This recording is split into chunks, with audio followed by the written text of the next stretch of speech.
Hello and welcome to Paydirt TV. I'm Dominic Piper. Today I'm joined by Impact Minerals Managing Director, Dr. Mike Jones. Mike, thanks for coming in. Yeah, Dominic, great to be here. Great news this week for the company. Your Lake Hope high purity alumina project. You've got a scoping study out. I mean, just looking at the numbers, it's low capex, low opex, high margins. You must be delighted. Tell us a little bit about this project. Yeah, no, look, they are fantastic numbers, and it's something that we've been trying to get out for a little while. In fact, the numbers were so good, the board did actually ask me to go back and double check everything. That's one of the reasons there's been a bit of a delay.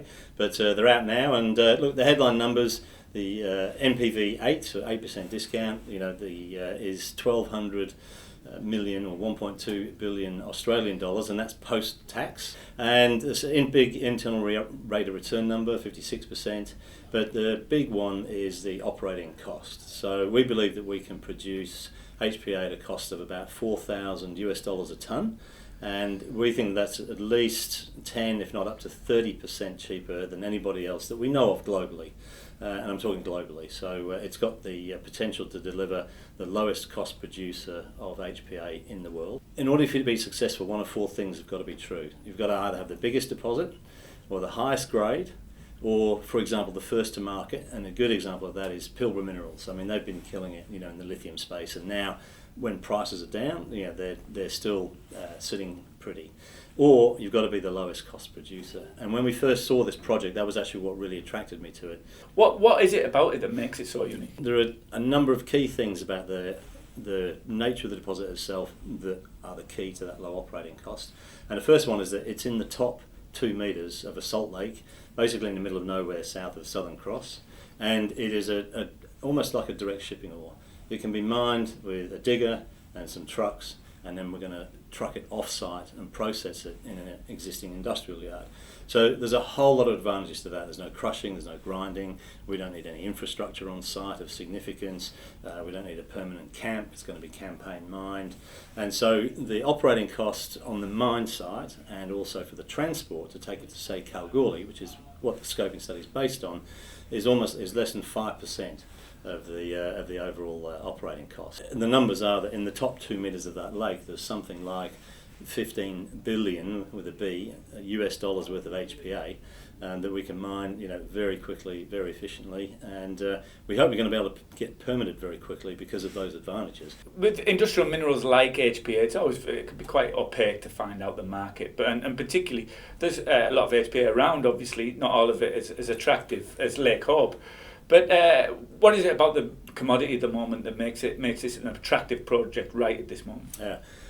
If you recall, the Samsung phones were exploding a few years ago. That's because the main growth market right now for HPA is as the separator between the anode and the cathode in the lithium-ion batteries. So it lets the chemicals go through, but prevents the heat in particular. So HPA is very thermally, chemically inert, and it's basically corundum. It's one of the world's hardest known minerals, and so it's perfect for that position. So, and obviously there's a massive growth forecast for lithium-ion batteries over the next decade, and HPA is also used in other types of batteries that are coming on. There's a lot of development at the moment in the battery space. Technologies are changing almost daily when you read in detail about how much research is being done in batteries. But so far it appears that HPA and variety of precursor products that we can also produce will have a crucial role in quite a variety of batteries over the next decade. So that's the number one market, big growth in there. And the second one is actually in something fairly straightforward, which is in LED light globes, probably sitting under a few here. And there's really this global transition to change the way that we use energy to be more energy efficient. The LEDs are far more energy efficient than the incandescent light globes, and in fact in the US they have just recently banned new incandescent light globes. So there's almost this legislated demand growth that's been put in there. It certainly sounds like it. So what is the plan from here? You've got the scoping study out now. Can you move straight into more advanced studies? Yeah, we've actually been going on the pre-feasibility study. We were just tidying up some of the work from the scoping in order to get it out. But a lot of the studies we've done, in particular, say the mine studies, because the mining is so straightforward, and also the processing, we've been able to incorporate a lot of that work already into the pre-feasibility study. So that's well underway. The pre-feasibility study is very much focused on the metallurgical processing of the material. It is a straightforward process, but that was also basically invented by Roland, and it's patented. And we will be trying to produce HPA in bulk, and it can produce a lot of HPA relatively easily, this particular process. And so what we're doing now is optimising, trying to get the best conditions for that particular process. And so early in the new year we should be able to have a nice bag of white powder in our hand of HPA. So that's the key focus. The second focus, and you mentioned opaque markets and things like that, is to get material that we can get to clients and customers in the battery space and in the LED space. And that's where it can take some time. You need to get in front of these people. The product needs to be of a certain chemical specification, certain physical specification, in order to go through their qualifying periods and testing in order to get the offtake agreement that we hope to get. But I think that the cost benefit that we have is going to bring people to us. So it's going to be an interesting year in 2024.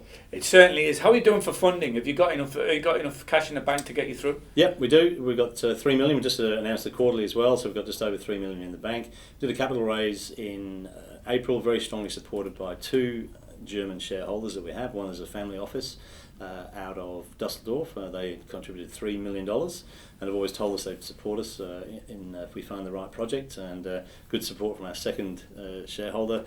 He's just made a lot of money out of Azure, so he's sitting pretty as well. So I think getting funding next year to go into the definitive feasibility study. So we've got enough money to get to the end of the PFS, and then we'll roll straight into the DFS, and that's when more funding will obviously be needed as we look to build a pilot plant at that stage.